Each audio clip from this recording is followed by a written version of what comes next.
All right, tweet time.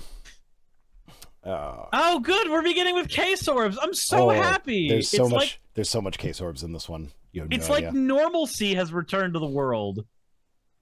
Adam Broughton says, I'm a millennial and I've never tried avocado toast. Is the hype warranted? I don't know. I've never tried avocado toast either because I don't like avocados. Not a big avocado person either. However, Nutella toast. Mm-hmm. Mm-hmm. That shit's fire. I have sugar-free... Do the kids still say fire? Yes, they do. Okay. Sometimes, okay. I think. But I'm not a kid, so I don't fucking know. I have sugar-free keto Nutella, and it's amazing because I can have all of it that I want, and none of it's sugar. It's just all fat. It's great. All right, so K-Sorb says, interesting to see the pro-choice crowd mad about kids in the Texas River. Now you care about life? It's like, no, we're pointing... Okay, first off, pro-choice. Did they choose to die there? No. Okay, that's not a choice then, is it, Kevin? But also, like, this is our point, is that these guys, the people that call themselves pro-life, don't care after the life is out of the womb. Yep. They're being callous as fuck about a woman and her children who drowned in the river because fucking Republicans have to make a stand about the border. Instead of just doing the normal thing of, like, taking them into custody when they get there and, like, processing them properly. Nope, they'd rather just deport all of them. That's what they'd rather do. Or just drown them in the river, apparently. Yep. Block them from getting out with razor wire. That's humane. Yep. Mark Dice was going off about that recently, how it's not good to allow people into the country ever, basically ever. But, you know, it is good to keep razor wire up. That makes you look like not the villains. So Lubalar says, Suris, Nutella on ice cream. You're welcome. First off, thanks. But secondly, what makes you think I haven't already tried that? Because, yeah. Have had Nutella. I've had Nutella milkshakes. So yes, I have. Yeah, it's really good. That's good stuff. Mm-hmm. K-Sorbs again. So Joe Biden said, I won't allow extreme Republicans to hand out massive giveaways to the wealthy and large corporations while raising your costs and cutting Social Security, Medicare, and Medicaid. Kevin Sorbo retweeted that, saying you'd rather give all that to illegals while Americans starve. To which I'm like, where's the evidence that we actually give that money to people who are undocumented and therefore aren't paying taxes? If I recall, undocumented people actually pay on average more tax than the average American citizen. Really? Interesting. Yeah, I don't recall where I heard that, so like look it up. Don't just take my word for it. But I seem to recall something about that. But also, like, my first thought when I read that was like, oh, okay, Kevin, does that mean you're in favor of government programs that give free food to Americans, like the SNAP program or the school lunch programs? Like these things that Republicans always fight against? He'd have to be consistent. God, I love the argument that I've heard it only ever from YouTubers, never from politicians, unless somebody can prove me wrong by finding a politician who uses this argument, in which case I'll give up on society as a whole. I will straight up just eat it. But the argument that you should not let kids have free lunch at school because the concept of a free lunch doesn't really exist and you don't want to instill that in them. No, that's stupid. It's very stupid. It's like my kids understand that, like, when they're like, all the schools in my region have a breakfast club program, which you don't have to be poor to get the breakfast at school. They just have food available at school as soon as kids get there. And any kid that wants to can have some food. My kids know that comes from tax money. Like, my kids know that their free healthcare comes from tax money. Like, they might not fully understand what that means, but like, we've had these conversations. They're aware that it's not actually free. Oh, Jassa found the hats. No. Jassa found the hats. I turned the hats back on. Yeah, there we go. Got the doggy Santa hat. Vice Rhino doing doggy on stream? Weird. Why would you do that? Because it's fun. It ain't easy being green. Where did that come from? I have no idea. My brain went to conservatives again, and it went to Jordan Peterson, which immediately moved me to Kermit the Frog. That's better than Jordan Peterson. Marginally so, yes. So Nathaniel who's Jolly, this chuckle fuck? I don't know this guy. I don't know. He's some guy. I don't really want to talk about this tweet too much, although there's a lot to unpack here. But there's a follow-up that comes after that's just a gem. Slavery is not in and of itself wrong. What? You can dismiss this guy's opinions now, just from that one statement. The form matters. Man-stealing is forbidden, yet the Christian is rightfully a slave of Christ. Yet the fact that God used slavery as a positive metaphor is not a good thing. No, that doesn't make it better. That makes it worse, actually. Yeah. Because now it's slavery and brainwashing. Yeah. Also, we are all slaves either of sin resulting in death or obedience resulting in righteousness. Again, not a good thing. Doesn't make it better. And also, like, doesn't that... God, that's another thing I forgot from the freaking conspiracy nut at the bar. He tried to talk about the Constitution and how it made all people equal, and I went, then why did we have 100 years of slavery? And he could only really deflect from that, and I can't even remember all the ways he deflected from it. Why was there so much bullshit in that conversation? Yeah, because you live in Georgia. Don't remind me. This person voted for Marjorie Taylor Greene. Yeah, probably. Yeah. Okay, so, but that's not the main thing about Nathan. So Bill B replied saying, I'm just here for the ratio, to which Nathaniel replied, Jesus was ratioed too by all of those who hated him. Which, like, that is my absolute favorite Christian pastor type person trying to be relatable moment. With like, oh, kids, you worried about getting ratioed these days? Well, Jesus was ratioed too. Jeez, give me just a second. It's just, mwah, no notes. It's beautiful. I love it.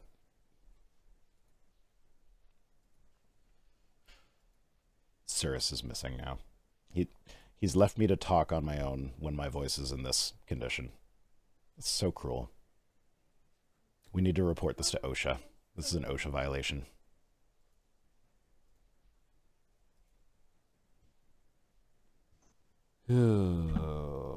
Duct tape Jake says, wait, what does that even mean? I don't know what that means.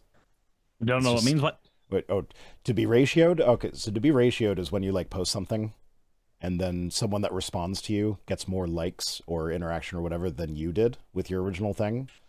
Yep. So, like, yeah, so this person got 278 likes. Oh, I didn't screenshot the likes on this one, but he did ratio him. I think, like, Nathaniel had, like, 15 likes on the original post. But he was ratioed just like Jesus. They ratioed Jesus because they knew he was right or something. I don't remember how that tract goes. People replying to me getting more likes than I did is just like being crucified. Shut up. Oh, it's 10 o'clock. You're fucking dog. You heard her? Yeah. God damn it. It's like clockwork. She knows. God, I have be right back again to let Growlithe out because apparently that's what I'm doing. Come on, Growlithe. Yeah, but how does being executed for political insurgency equate to being ratioed? Because clearly the Romans got more likes than Jesus. And that's why they executed him. Even though he was the OP. He was the OP God. Yes, I know that's cringy. I'm taking my hat off now. Because I'm a grown-up. I didn't even notice what time it was, and then you mentioned, like, oh, yeah. Growlithe. No, oh, it's 10. I heard Growlithe growl, and I was going to be like, shut up, Growlithe, it's not 10 o'clock yet. And then I looked at the clock and was like, oh, it's 9:55, so it may as well be. I don't know how she knows that. Yeah, I don't know how she has a concept for that. I don't know. Dogs are weird like that. Daniel says, strange how unbelievers never take God's side. It's always assumed that he is the bad guy and that the depraved humans are the victims whenever he judges them. By judges, he means murders. Do you ever hear, I can see why God did that from them? Reminds me of how teenagers often view their parents. Like, yeah, if I start killing my children, then maybe they could view me as a bit of a tyrant. That's immoral. Yeah. I can see why they'd bludgeon their kids. It makes sense. I could maybe take their side here. Yeah. Oh, diehard anime otaku says my oldest dog will throw a fit if my mom's not in bed by 8. So yeah, our dog gets mad at us if we don't go to bed before like 10 o'clock, and she starts like getting all like she gets attitude. She like gives us these looks of just like, why are you still up now? Let me like come on, let me get into my crate. And like if you get up and walk towards the stairs, she'll just go upstairs and stand in front of our bedroom door looking sad until we get there to open the door. Jesus. But yeah, dogs are wonderful. Yeah, so the reason we never take God's side is because God is the tyrant in the situation. He tends to do the bad things. Yeah, if you decontextualize any story of God from the Bible, God is usually the bad guy. Like it's almost exactly 100% of the time, God is the bad guy. Like he gambles with Job's livelihood and family's life. He committed the biggest genocide of all time, which the funniest defense I've ever heard of God committing genocide in the flood was, I forget who it was. It might have been Eric Hovind. They said something along the lines of like, oh, well, you keep calling that a genocide. It's not a genocide because a genocide is when you target one specific group of people. This was all people. It's like, you think that makes it better? Yeah, that doesn't make it anywhere near better. Although, Fennec is asking if I've watched Has Been a Hotel. No, Suris only just made me aware of that like yesterday. It's wonderful. So the first time I stepped away, it was me checking on Saki because she ended her stream and it was because she wasn't feeling well. So I was like, I'm gonna go make sure that you're okay real quick because I was hearing noises coming from the room. Turns out, no, she's just watching Has Been Hotel over again, singing the songs. That's what the noise was. Nice. She's singing to Alistair's "Wish You'd Stayed Gone" song, which I'm not going to give context for. Okay. Oh yeah, so Gigabase Dad says, who else would watch this? Movie idea. A bully from the 80s and 90s a bully from the 80s or 90s time travels to the present to a school with diversity and inclusion. Do the people who made this meme not realize that like even in movies from the 80s and 90s, the bully character was the bad guy? Yeah. Like that's Buzz from Home Alone. He was not a sympathetic character. You know what's also confusing about that? It's like these people never watched The Breakfast Club. Mm-hmm. You know, one of those movies that did everything in its power to celebrate diversity in the 80s and 90s. I was going to say the sexual assault in that is very uncomfortable. Do you not remember that scene? It's been 20 years. There is a scene where he is hiding under the desk of one of the girls, and she's keeping him secret from the principal or whatever it was, and he takes that moment to like, it doesn't explicitly show it, but it very heavily implies that he sticks his face in her crotch, and she is very much not happy about that. Oh, geez. And yeah, it's like, it's one of those scenes that, like, oh, that did not hold up at all. Like, the rest of the movie is mostly okay, but, like, that one in particular is like, ugh. Just doesn't age well. Yeah. Yeah. Well, I mean, we say it doesn't age well, but, like, that shouldn't have been appropriate at the time either. Like, it shouldn't be about how long ago it was. No, but it is one of those things where, like, the way that we would go about that kind of humor now would be a little more tongue-in-cheek as opposed to, oh, look at him, he's just being a guy. Yeah. Also, like, you take a bully from the 80s and 90s and put them in a DEI school. I don't know about the school culture in your area. I mean, you're Georgia, so it's probably quite a bit different. But, like, in my area, all the schools are very LGBTQ affirming, and all, like, for the most part, the student body accepts that as well. And, like, anyone that starts making fun of somebody for that will immediately become the target of bullying. So, like, the bullies would get their asses kicked if they started picking on the gay kids or the black kids or whatever else. So I don't know how it is in Georgia because I didn't go to school in Georgia. I went to school in Florida. And well, I'm also speaking from, like, hearing my kids talk about school now. So, like, I'm talking about school culture now. Because, like, when I was a kid, yeah, gay was an insult. gay was an insult when I was a kid too. So even the what 6-year age difference we have, I think it is, they didn't change that much on my end. Sure, we'll go with 6 years. Sure, we'll go with 6 years. Actually, I'm no, 30. I think I'm 31. okay, it is 6 years. Okay, I figured I was right on that one. This is my favorite tweet that we have tonight. Ancestral Vril says top 5 low IQ religions. Number 1, atheism. 2, Hinduism. 3, neo-paganism. 4, deism. 5, Islam. They say Talmudic Judaism gets an honorable mention. With this tweet. Yes, there is. Talmudic Judaism gets an honorable mention for most satanic beliefs, while Islam is high IQ compared to atheism or Hinduism. So fun fact, I actually did respond to this on Twitter, and I seem to recall there being studies about how atheists tend to have higher IQs than religious people. And like, you know, first off, number 1 point, IQ is bullshit. Yeah, the bell curve was not actually something that we've been able to support with science. It is, for the most part, a useless metric that basically only measures how good people are at taking IQ tests. So yeah, IQ does not actually measure your intelligence. It measures how good you are at taking IQ tests. But it is a fact that studies have shown that atheists tend to have higher IQs than people with religion. That doesn't mean that they're smarter, because like when I'm going to talk about, because I found a study that looked at like other metrics for intelligence, and it found that, you know, there wasn't really a connection. Mm. Like, there are smart people that are religious, there are smart people that are atheists. Like, there's not really a correlation there at all. But that same study, what it did find, like, it found that like atheism and IQ weren't directly linked.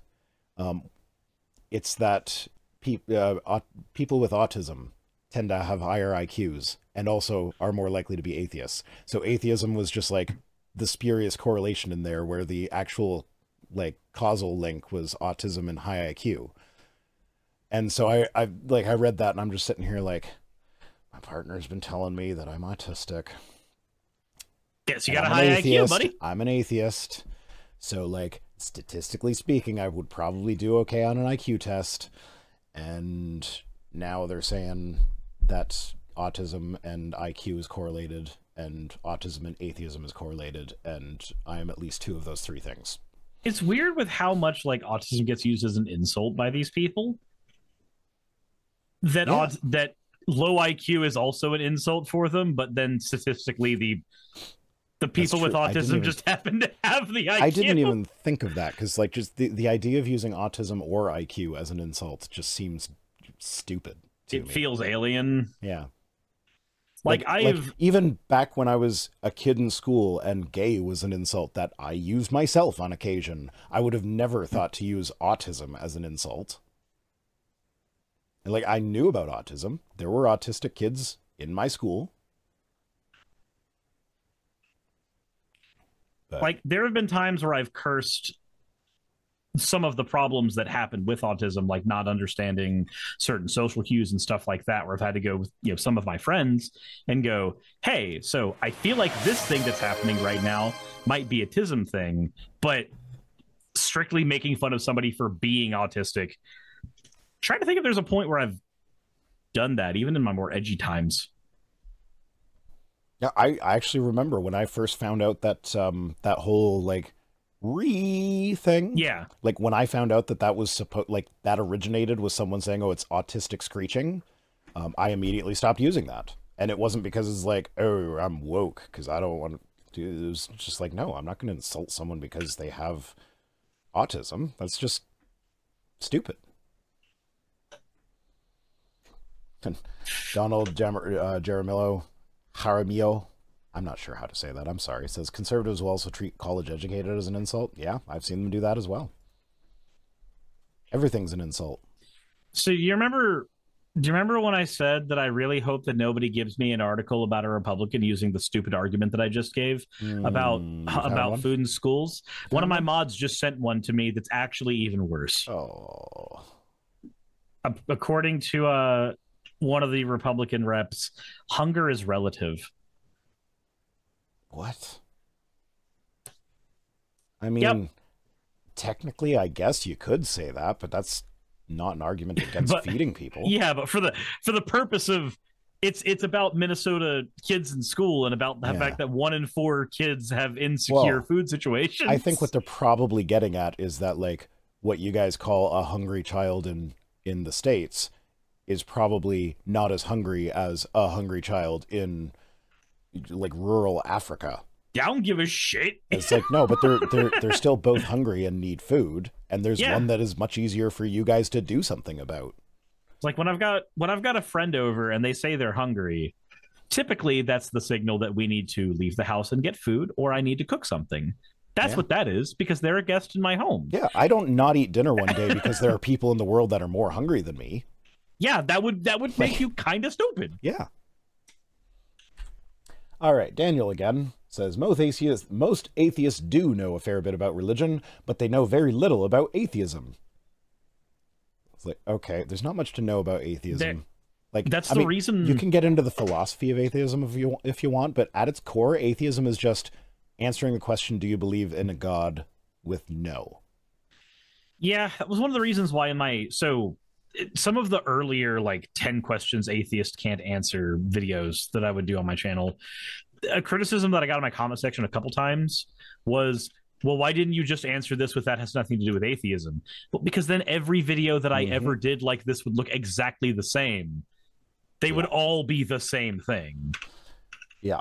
And it's more fun to see somebody go make a comment about chromosome 2 splitting and talk about, like, how does atheism explain this? I'm like, well, I don't know how atheism explains it, but I did get to spend about an hour researching this thanks to you asking that, and that was interesting. So let's talk about that. Like, that makes for a better video, and it's more fun for me.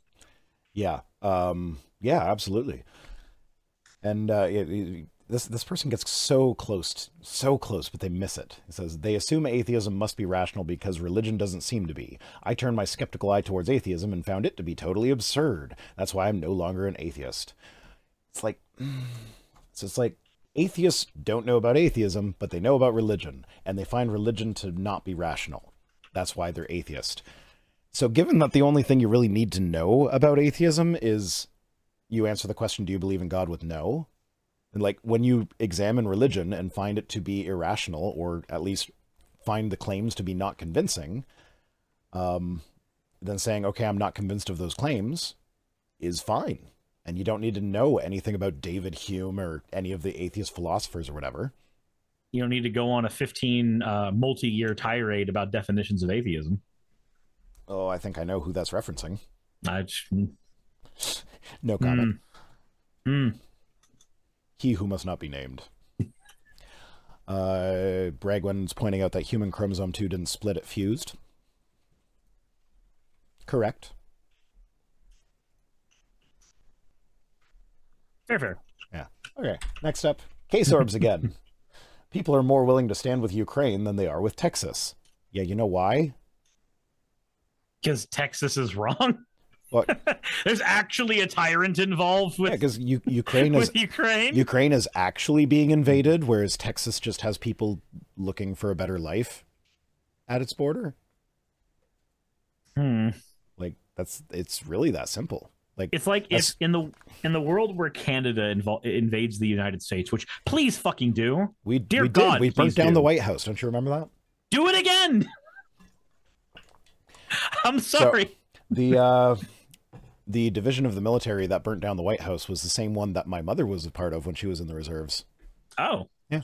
So my mother was a part of the regiment that burned down the White House. Separated by a couple hundred years, but well. But you know. At least 100 years.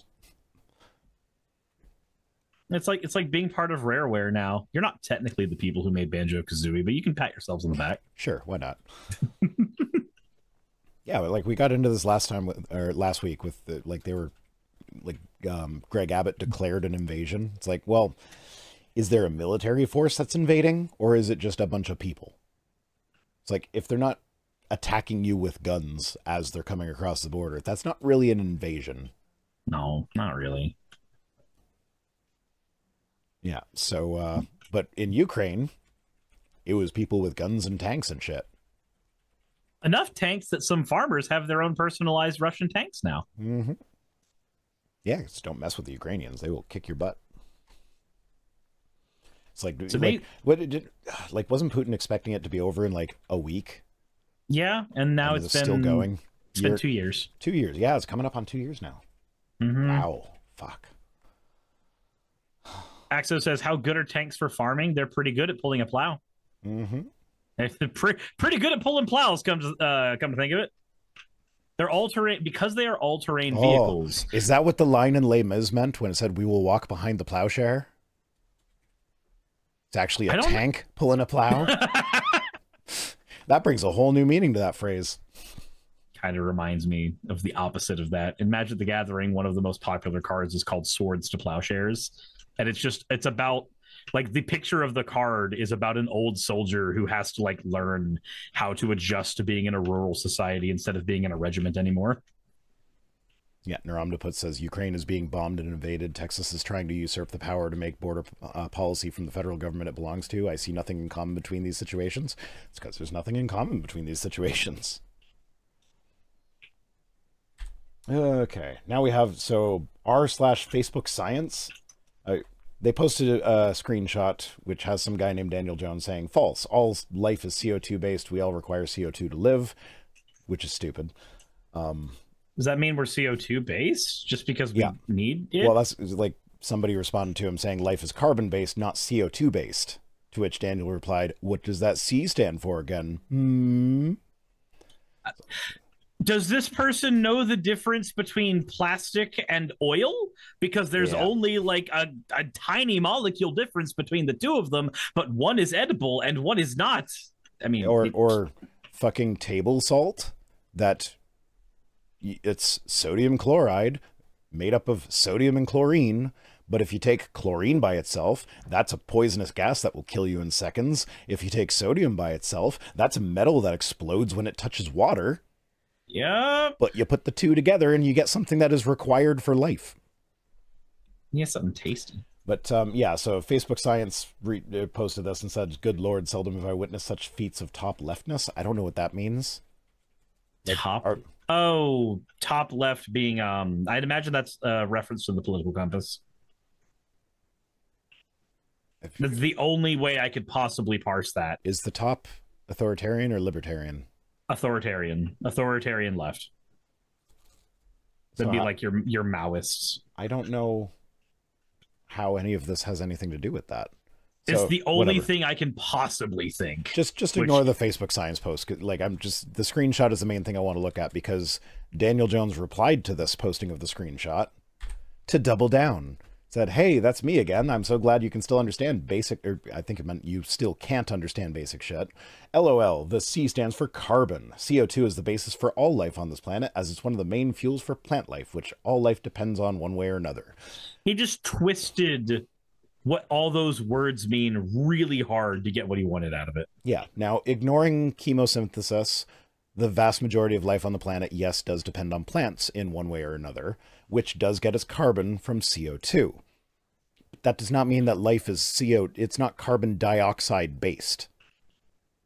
No, that would mean carbon dioxide is a building block of us, and that's not what it is. No, carbon dioxide is literally a waste product. We need the carbon, we don't need the dioxide. I'm just reminded. Oh, Jason Hyatt says top left equals Dunning-Kruger. Oh, okay. Yeah, okay. That makes more sense. Electrolytes. It's what plants crave. Did I ever tell you about the time when I accidentally got into an argument with Dunning-Kruger about the Dunning-Kruger effect? Yeah, that was an embarrassing moment of my life. We all look. I said chromosome 2 split earlier on the stream. We all have sobering moments. I feel like mine was worse. Hey, you got to top me last week. I'm topping you this week. In front of everyone? Damn. Yeah, right here on stream. Well, I didn't realize we were streaming on Pornhub. Or we're just all losing monetization today. Yeah. I just gained monetization on my Magic channel. Yeah. So now I can take it away on this one. Exactly. I mean, what? No, that's not what that means. All right. That was the last tweet. So, yeah. Fun times. That's it for everybody. Go home and sleep. Yeah, I know that's what I'm going to be doing. I have to record a Darth Vader impression for Godless Granny. I have to record 2 more. I have to record 3 videos. Kill me. Yeah, okay. Well, God help you, because I sure can't. Hey, I just quickly want to give a thank you to all of my wonderful patrons who keep this show running. YouTube and Twitch are a pretty bumpy ride at the best of times, and the stability a Patreon provides me is worth more than I can say here. I'd also like to thank each and every one of my $20 and up patrons here, and they would be Red Joker, Blitzkrieg, Cameron, Dren, Jemshin, Smiling DM, Poundini, Mabbity Babbity, Naomi, Isaac, Nixie-chan, the Oberon team, Agamotto, Jordan, Ravi, Giuni, Kiratorian, Prisma, all of you, I'm not saying that part, and Starlight. And finally, thank you to everyone else that helps keep this channel alive. While you're here, why not check out another video? And thank you for watching.